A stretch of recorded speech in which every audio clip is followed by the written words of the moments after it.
Welcome to the session on operations management. Today we are discussing on the capacity planning. Module 3.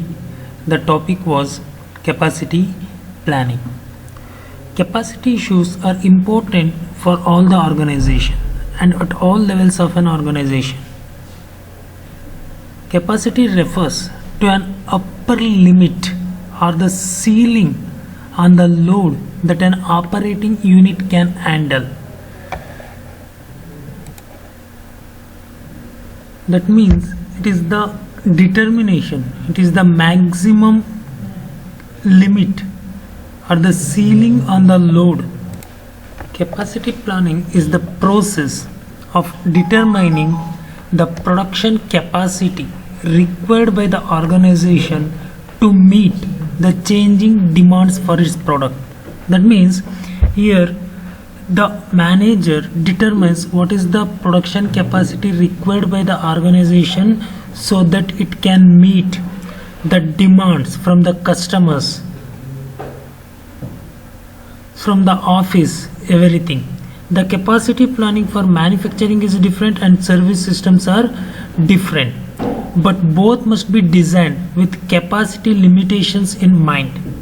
Okay, the operating unit might be a plant, it may be a department, it may be a machine, it may be a store or the workers.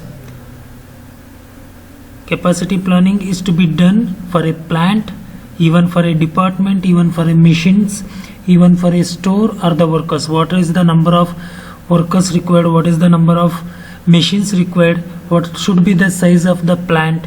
How many departments were required? Okay, this is called capacity planning. Capacity planning refers to the upper limit. It is the upper limit or the ceiling on the load that an operating unit can handle. If it is a manufacturing process, if it is a manufacturing plant, it is the process of determining the production capacity required by an organization to meet the changing demands for its products.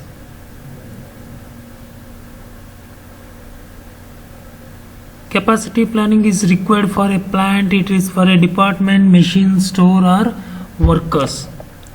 Okay. The capacity planning enables managers to quantify production capability in terms of inputs or outputs and thereby make other decisions or the plans related to those quantities. Once the capacity planning is decided and capacity plan is decided, then only the managers can take decisions depending on inputs and the outputs. Therefore, the decisions taken by the managers depends on the capacity of the plant. Therefore, the basic questions in the capacity planning are what kind of capacity is required, how much it is required, where it is required.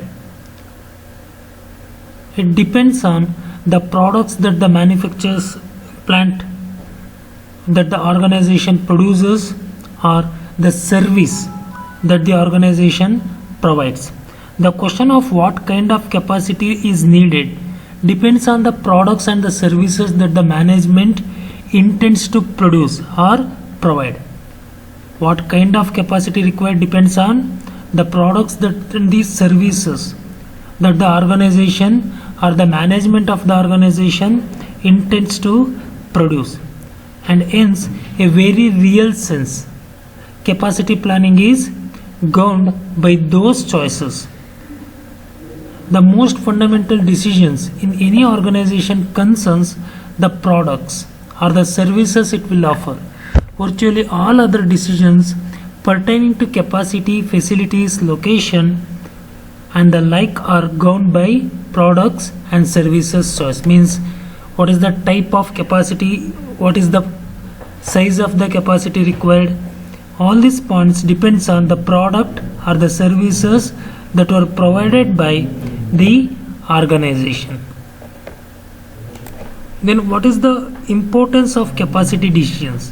Why we require capacity planning?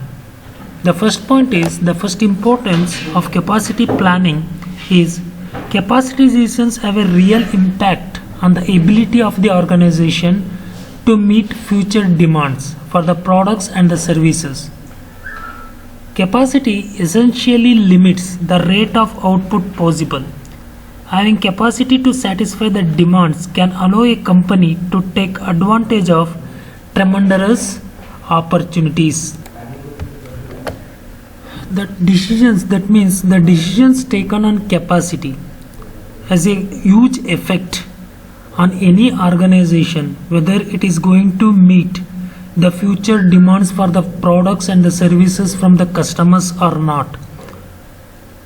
If you have taken proper decisions on the capacities of the organization, the organizations have an advantage so that it can utilize the tremendous opportunities that comes towards it.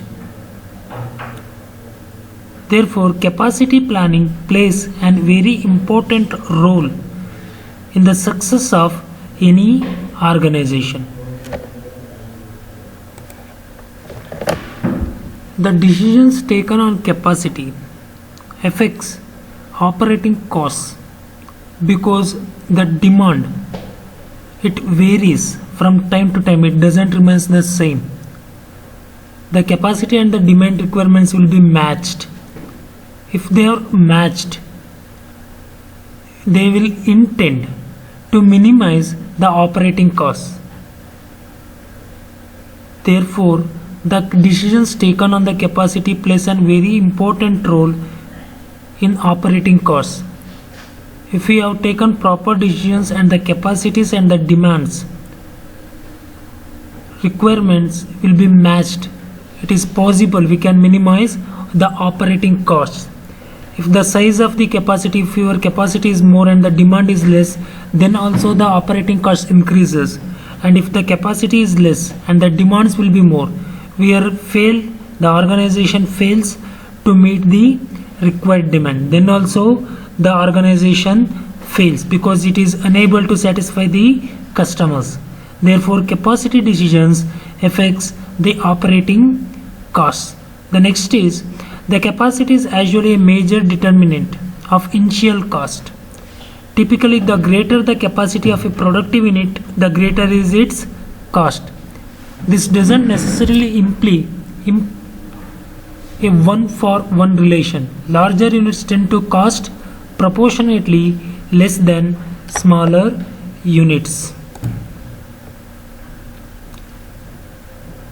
Capacity planning is a major determinant of because once you planned your capacity, you need to invest a huge amount. As the size of the plant increases, the initial cost also increases.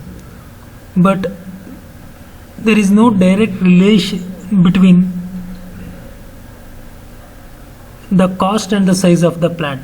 The larger the units tend to cost proportionately less than smaller units, because when you purchase the things in mass, the costs will be less. Therefore, the larger units, if you relate the cost of a larger unit with a smaller unit, the cost of larger unit is proportionately less compared to the smaller units.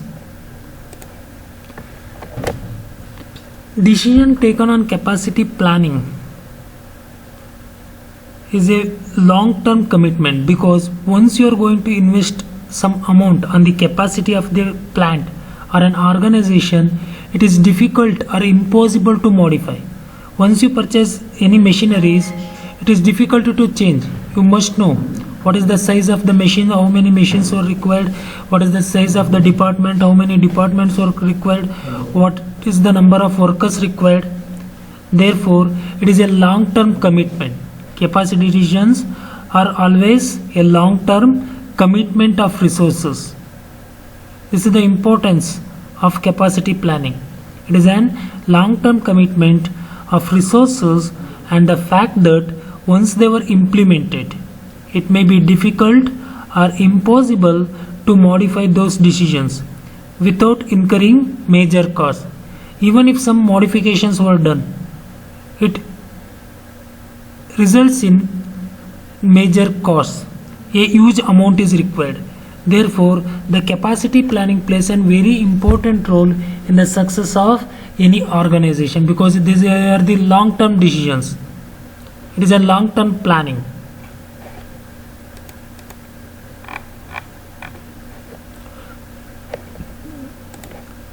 The capacity planning also affects the ease of management. If you don't have an appropriate capacity, it makes management difficult. But if you have an appropriate capacity, that makes management easier to take decisions. Okay, these are the importance of capacity planning. Capacity planning can be defined using two useful definitions of capacity: design capacity and effective capacity. Design capacity is the maximum rate of output achieved under ideal conditions. What is meant by ideal? There is no breakdown of the machines, there are no strikes, when the workers work to their full capacity. Therefore, design capacity is nothing but it is the maximum rate of output that can be achieved under ideal conditions. Is the maximum output. That means the maximum number of products that can be manufactured in a manufacturing plant, the maximum service that can be provided in a service sector. It is called designed capacity. It cannot be achieved 100% when it comes to actual case. Design capacity is the maximum rate of output that can be achieved under ideal conditions. Designed capacity of a facility is the planned or engineered rate of output of goods or the services under normal or full-scale operating conditions. Organizations doesn't plan for enough regular capacity to satisfy all their demands. Design for a minimum would result in high utilization of facilities. If you designed your capacity for a minimum demand, that results in 100% utilization of the facilities, but it results in dissatisfaction of the customers because you are unable to provide good services to the customers when the demand is more. If you design your plant, if you planned the capacity of your plant for a minimum demand, therefore the design capacity should reflect the management strategy for meeting the demand. Therefore, the best approach in capacity planning is to plan for some in between the level of capacity. Okay, design capacity is nothing but the maximum output that can be achieved under ideal conditions. If you designed your plant capacity to the minimum demand, it results in better utilization of the resources, of course, but it results in dissatisfaction of the customers because of inadequate capacity and proper customer service cannot be provided when there is an high demand. Okay, system capacity is the minimum output of specific products, is the maximum output of specific products or the product mix the system of workers and the machines is capable of producing. Okay,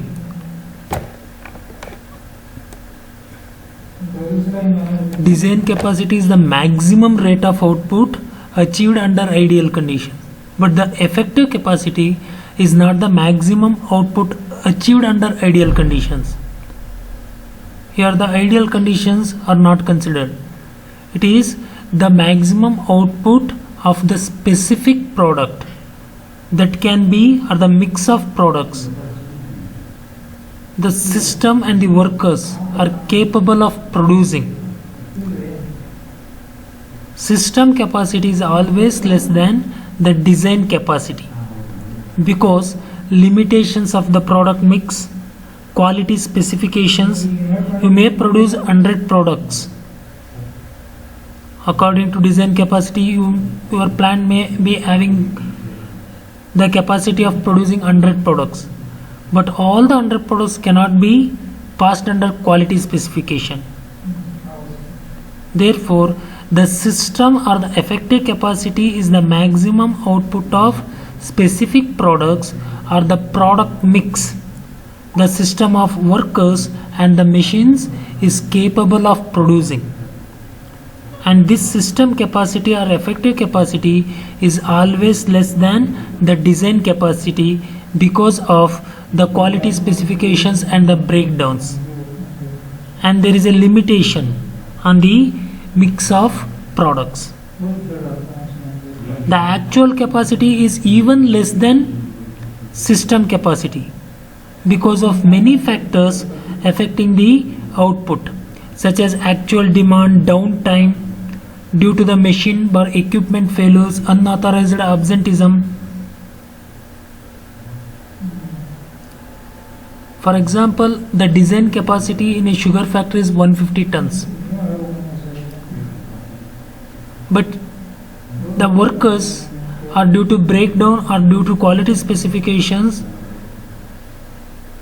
they produce 140 tons per day. That is called system capacity or effective capacity.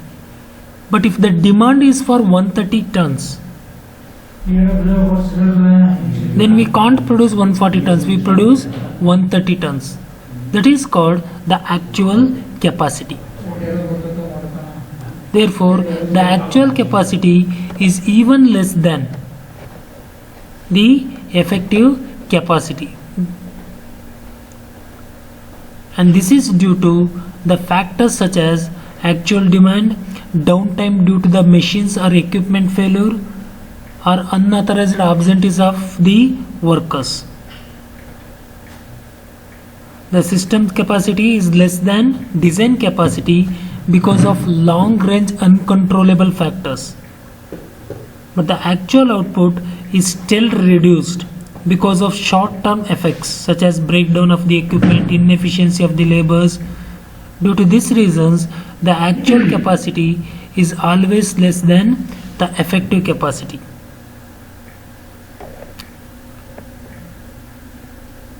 These different measures of capacity are useful in defining two measures of system: effectiveness, efficiency and utilization. Using the definitions of a system capacity, effective capacity, design capacity and actual capacity, the system effectiveness can be defined in terms of efficiency and utilization. Efficiency is the ratio of actual output, that means the actual products to the effective capacity, whereas utilization is actual output to the design capacity. That's all for today.